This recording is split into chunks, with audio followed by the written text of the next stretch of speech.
Hello students, आज 27 मार्च 2019 है और आज का मोस्ट इंपॉर्टेंट करंट अफेयर लेकर आया हूँ। जो लोग पहली बार हमारे चैनल पर आ रहे हैं, डेली सबसे पहले करंट अफेयर देखने के लिए हमारे चैनल को सब्सक्राइब कर लीजिए और इस तरह के बेल आइकन को प्रेस कर दीजिएगा ताकि जो भी इस तरह का वीडियो आएगा उसका नोटिफिकेशन आपको मिल जाएगा। आज के करंट अफेयर का PDF नीचे डिस्क्रिप्शन से आप डाउनलोड कर सकते हैं। आप डेली करंट अफेयर का PDF हमारे टेलीग्राम से भी डाउनलोड कर सकते हैं। वीडियो देखने के बाद पसंद आता है तो लाइक और शेयर जरूर करना। वीडियो के अंत में आपसे 2 क्विज करूंगा जिसका आंसर आपको नीचे कमेंट में लिखना है। अब चलिए स्टार्ट करते हैं। पहला क्वेश्चन है, गौतम गंभीर को पछाड़कर IPL में सबसे अधिक अर्धशतक बनाने वाले बल्लेबाज कौन बन गए हैं? David Warner. Option A right answer. Gautam गंभीर IPL में टोटल 36 अर्धशतक लगाए थे और डेविड वार्नर इनको पीछा कर दिए हैं। डेविड वार्नर का अर्धशतक 37 हो गया है। गौतम गंभीर कुल 154 मैचों में 36 अर्धशतक लगाए, लेकिन डेविड वार्नर 37 अर्धशतक लगाए हैं कुल 115 IPL मैचों में।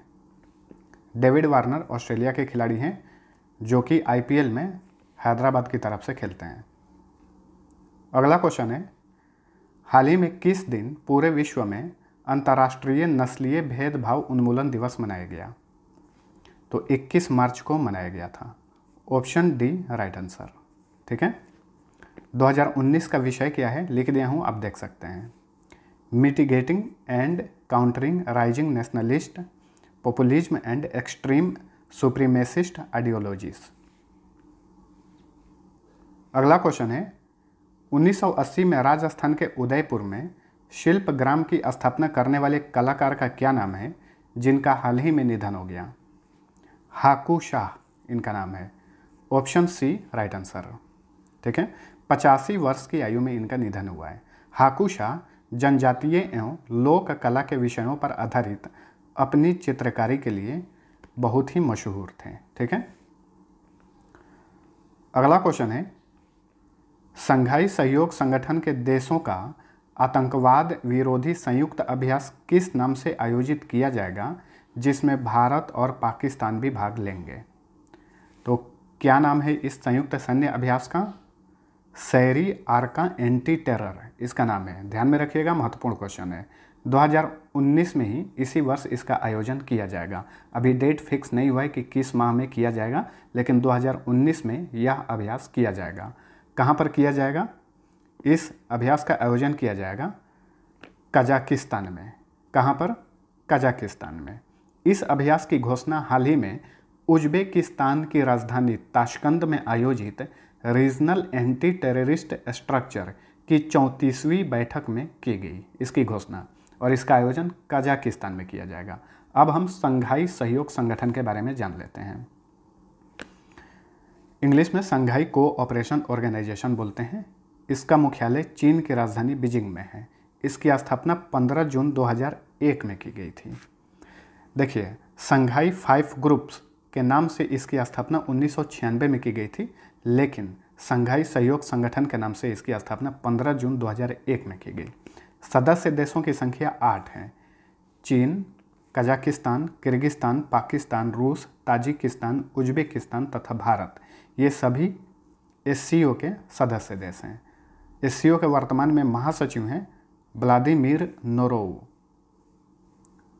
अगला क्वेश्चन है, पाकिस्तान द्वारा हाल ही में हिंदू तीर्थ यात्रियों के लिए किस पीठ के दर्शन हेतु गलियारे को खोलने की मंजूरी प्रदान की है? शारदा पीठ। ऑप्शन ए राइट आंसर है इसका। शारदा पीठ पाकिस्तान अधिकृत कश्मीर में स्थित एक प्राचीन हिंदू मंदिर है।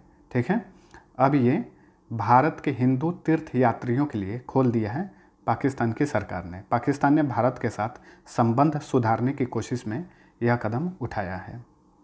अच्छा, अब यहाँ पे एक चीज़ और नोट करिए। हाल ही में पाकिस्तान ने पेशावर में स्थित हिंदू पंज तीर्थ को राष्ट्रीय धरोहर घोषित किया था। ठीक है, चलिए पाकिस्तान का मैप देखिए। ये है वर्ल्ड का मैप और यहाँ पे है, ये है पाकिस्तान। पाकिस्तान और भारत की सीमा रेखा का क्या नाम है? रेड क्लिफ रेखा। पाकिस्तान और अफगानिस्तान की सीमा रेखा का नाम है डुरंड रेखा। भारत और चीन के बीच जो सीमा रेखा है इसका नाम है मैकमोहन रेखा। पाकिस्तान की कैपिटल इस्लामाबाद है। वर्तमान में राष्ट्रपति हैं आरिफ अलवी। प्रधानमंत्री हैं इमरान खान और मुद्रा का नाम है पाकिस्तानी रुपी। अगला क्वेश्चन है, स्वदेशी रूप से विकसित किस तोप को हाल ही में भारतीय सेना में शामिल कर लिया गया है? धनुष तोप को भारतीय सेना में शामिल कर लिया गया है। कुल 6 तोपों को अभी शामिल किया गया है। ठीक है, इसका निर्माण भारत में ही किया गया है। 26 मार्च को 6 धनुष तोपों को भारतीय सेना में शामिल किया गया। इन तोपों का निर्माण जबलपुर गन फैक्ट्री में किया गया है। 2022 तक 114 धनुष तोपों को भारतीय सेना में शामिल करने का लक्ष्य रखा गया है। इस तोप की क्या खासियत है इसके बारे में जान लीजिए। इसकी मारक क्षमता जो है 38 किलोमीटर है, वजन 13 टन है। ठीक है, और एक तोप की कीमत 13 करोड़ रुपया है। ठीक है, यह तोप बोफोर्स से भी बेहतर है। बोफोर्स जो तोप है उसकी मारक क्षमता 29 किलोमीटर है, लेकिन धनुष जो तोप है इसकी मारक क्षमता 38 किलोमीटर है। इसीलिए इसे देसी बोफोर्स के नाम से भी जाना जाता है, धनुष तोप को।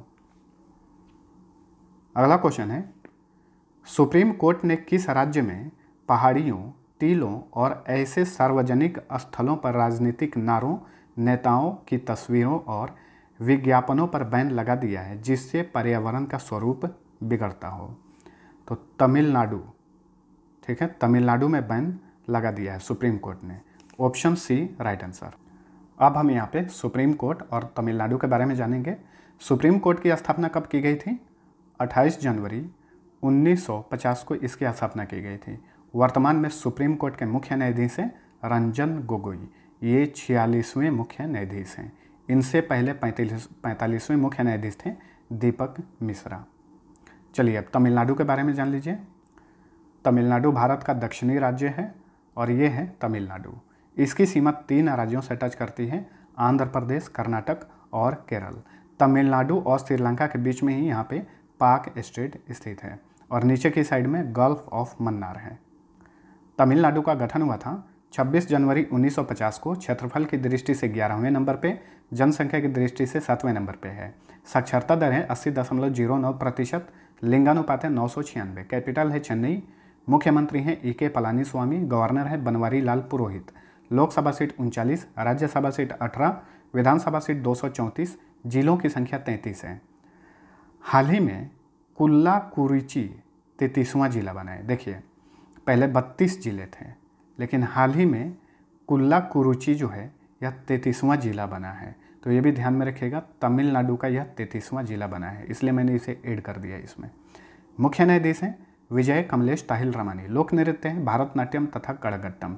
एक मोहिनी अट्टम लोक नृत्य है, वो केरल का है।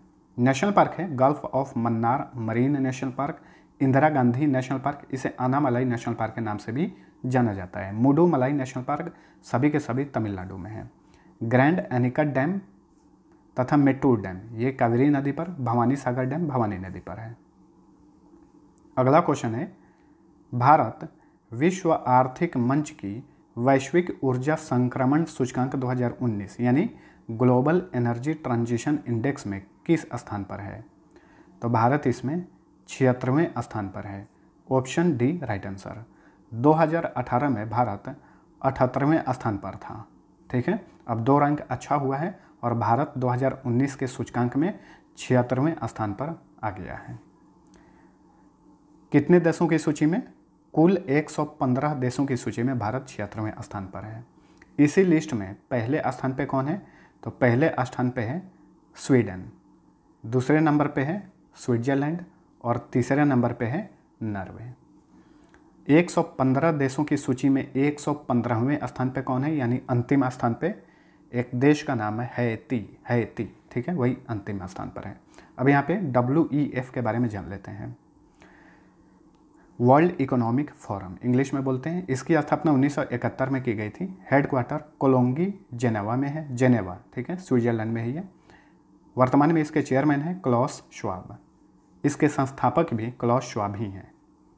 अगला क्वेश्चन है, भारत के किस टेबल टेनिस खिलाड़ी ने 24 मार्च को ITTF challenge plus Oman open में कांस्य पदक जीता।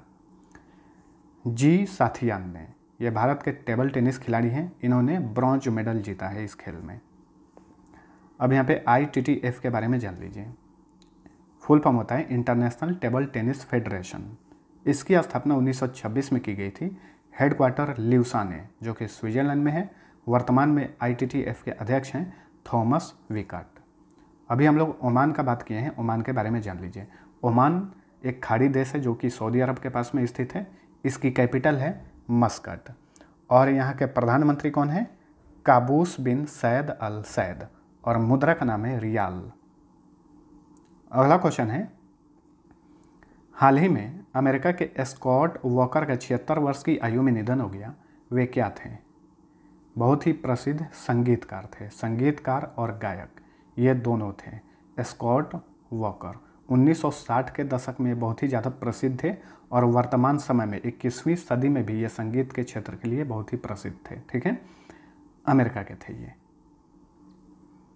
अगला क्वेश्चन है, भारत के किस रेलवे स्टेशन को हाल ही में भारतीय हरित भवन परिषद ने स्वर्ण रेटिंग शील्ड प्रदान की है? विजयवाड़ा रेलवे स्टेशन को। ऑप्शन सी राइट आंसर है इसका। स्टेशन के बेहतर मैनेजमेंट के लिए स्वर्ण रेटिंग शील्ड प्रदान किया गया है विजयवाड़ा रेलवे स्टेशन को। अच्छा, विजयवाड़ा रेलवे स्टेशन किस राज्य में है? आंध्र प्रदेश में है। अगला क्वेश्चन है, रिजर्व बैंक ऑफ इंडिया ने फिनटेक के साथ डिजिटल भुगतान में वृद्धि करने तथा वित्तीय समावेशन को बढ़ाने हेतु किसकी अध्यक्षता में 5 सदस्यीय समिति की गठन की है? किसकी अध्यक्षता में? नंदन नीलेकनी की अध्यक्षता में। ऑप्शन डी राइट आंसर है इसका। नंदन नीलेकनी कौन है? भारत की IT कंपनी है इन्फोसिस। इन्फोसिस के सह संस्थापक हैं और वर्तमान में गैर कार्यकारी चेयरमैन भी हैं नंदन नीलेकनी। अब यहाँ पे फिनटेक का बात चल गया है, तो हाल ही में 25 मार्च को फिनटेक कॉन्क्लेव का आयोजन किया गया था नई दिल्ली में और इसका आयोजन किया था नीति आयोग ने। अब RBI के बारे में जान लीजिए। RBI की स्थापना कब की गई थी? 1 अप्रैल 1935 को। वर्तमान में RBI के गवर्नर कौन है? शक्तिकांत दास। शक्तिकांत दास जो हैं ये RBI के 25वें गवर्नर हैं। अगला क्वेश्चन है, tourist finance corporation of India limited के प्रबंध निदेशक और CEO यानी मुख्य कार्यकारी अधिकारी कौन नियुक्त हुए हैं? अनिर्बान चक्रवर्ती नियुक्त हुए हैं, MD and CEO। Option A right answer है इसका। 9 अप्रैल से पदभार संभालेंगे। अगले 3 वर्षों के लिए इन्हें नियुक्त किया गया है। अगला क्वेश्चन है, भारतीय बास्केटबॉल पुरुष टीम के नए मुख्य कोच कौन बने हैं? तो नए मुख्य कोच बने हैं Veselin Matic. Option B right answer. इसके पहले भारतीय बास्केटबॉल पुरुष टीम और महिला टीम दोनों के कोच थे जोरान विजिक। ऑप्शन सी वाले जोरान विजिक। ठीक है, अब भारतीय बास्केटबॉल पुरुष टीम के कोच बन गए हैं वेसलिन मैटिक और भारतीय बास्केटबॉल महिला टीम के कोच हैं जोरान विजिक। ठीक है, एक चीज़ और जानिए, बास्केटबॉल फेडरेशन ऑफ इंडिया हाल ही में इसके प्रेसिडेंट की नियुक्ति की गई है। कौन बने हैं? के गोविंदराज, जो कि पहले भी अध्यक्ष थे और फिर से दोबारा से इनकी नियुक्ति की गई है अध्यक्ष के रूप में के गोविंदराज को। सचिव भी बने हैं इसके कौन? चंद्रमुखी शर्मा। ये पहले भी सचिव थे और अभी भी सचिव यही बने हैं। अगला क्वेश्चन है, WHO के मुताबिक दुनिया भर में किस रोग से हर दिन करीब 4500 लोगों की मौत होती है और तकरीबन 30,000 लोग हर दिन इस निरोध्य बीमारी के चपेट में आते हैं? किस बीमारी से? TB से। Option C right answer. TB को ही हिंदी में यक्ष्मा रोग बोलते हैं, यक्ष्मा या फिर क्षय रोग। ठीक है, ट्यूबरकुलोसिस से 30,000 लोग हर दिन बीमारी के चपेट में आते हैं और 4500 लोगों की मृत्यु होती है पर डे। अच्छा, हाल ही में TB दिवस भी मनाया गया है। विश्व TB दिवस कब मनाया गया? 24 मार्च को मनाया गया था और 2019 का विषय क्या है? It is time. WHO के बारे में जान लीजिए। इसकी स्थापना 7 अप्रैल 1948 को की गई थी। हेडक्वार्टर जेनेवा स्विट्जरलैंड में है। वर्तमान में महानिदेशक हैं WHO के टेड्रोस एधानोम। अगला क्वेश्चन है, किस देश की सरकार ने संभावित बिजली कटौती से बचने के लिए चाय बागान वाले पर्वतीय क्षेत्रों में कृत्रिम वर्षा का सफलतापूर्वक परीक्षण किया है? श्रीलंका ने। Option D right answer. ठीक है, तो यहाँ पे बिजली कटौती और कृत्रिम वर्षा का क्या संबंध है, अभी मैं डिटेल से बताऊंगा तो आपको समझ में आ जाएगा। श्रीलंका का जो चाय बागान वाला क्षेत्र है, वहीं पे श्रीलंका का हाइड्रो इलेक्ट्रिक संयंत्र स्थापित किया गया है, जहाँ से बिजली का उत्पादन होता है। तो जिस जल स्रोत का इस्तेमाल किया जाता है, उस जल स्रोत में पानी कम हो गया है। ठीक है, सूखने की वजह से पानी उसमें कम पड़ गया है। तो उसी के ऊपर बादलों पे वायुसेना के विमान ने, श्रीलंका के वायुसेना के विमान ने केमिकल का छिड़काव किया है, और केमिकल के छिड़काव करने की वजह से कृत्रिम वर्षा कराया गया। ठीक है, और 45 मिनट तक कृत्रिम वर्षा कराया गया, जिसके वजह से जो वहाँ का जल स्रोत है उसमें पानी का स्तर ऊपर उठ गया। तो इसी समस्या से निदान के लिए कृत्रिम वर्षा कराया है श्रीलंका ने। ठीक है, ताकि उसमें जल स्रोत का स्तर बना रहे और बिजली का उत्पादन कंटिन्यू होता रहे। श्रीलंका के बारे में जान लेते हैं। इसकी कैपिटल है श्री जयवर्धनेपुरा कोट्टे। राष्ट्रपति हैं मैत्रीपाला सिरिसेना। प्रधानमंत्री हैं रानिल विक्रमासिंघे। मुद्रा का नाम है श्रीलंकन रूपी। तो ये था हमारा आज का करंट अफेयर। वीडियो पसंद आया है तो लाइक और शेयर जरूर करना। अब चलिए लास्ट वीडियो का आंसर बता देता हूँ। पहला क्वेश्चन था, तेलंगाना स्पोर्ट्स जर्नलिस्ट एसोसिएशन पुरस्कार में निम्न में से किसे sports person of the year से सम्मानित किया गया है? सभी लोगों ने आंसर सही दिया था, साइना नेहवाल को। दूसरा क्वेश्चन था, गंगा नदी भारत के कितने राज्यों से होकर गुजरती है? तो भारत के 5 राज्यों से होकर गुजरती है। इसका भी आंसर सभी लोगों ने सही दिया था। कौन कौन से राज्य? उत्तराखंड, उत्तर प्रदेश, बिहार, झारखंड और पश्चिम बंगाल। यही गंगा नदी जब बांग्लादेश में प्रवेश करती है तो बांग्लादेश में पद्मा के नाम से जानी जाती है। अब चलिए आज का क्वेश्चन करता हूँ। पहला है, 2018-19 में भारत ने कुल कितने बिलियन डॉलर के सोने का आयात किया? दूसरा क्वेश्चन है, गोलघर किस राज्य में स्थित है? दोनों का आंसर नीचे कमेंट में जरूर लिखिएगा। और जो लोग नए हैं हमारे चैनल को सब्सक्राइब करके बेल आइकन प्रेस कर दीजिए, ताकि जो भी इस तरह का नया वीडियो आएगा उसका नोटिफिकेशन आपको सबसे पहले मिल जाएगा।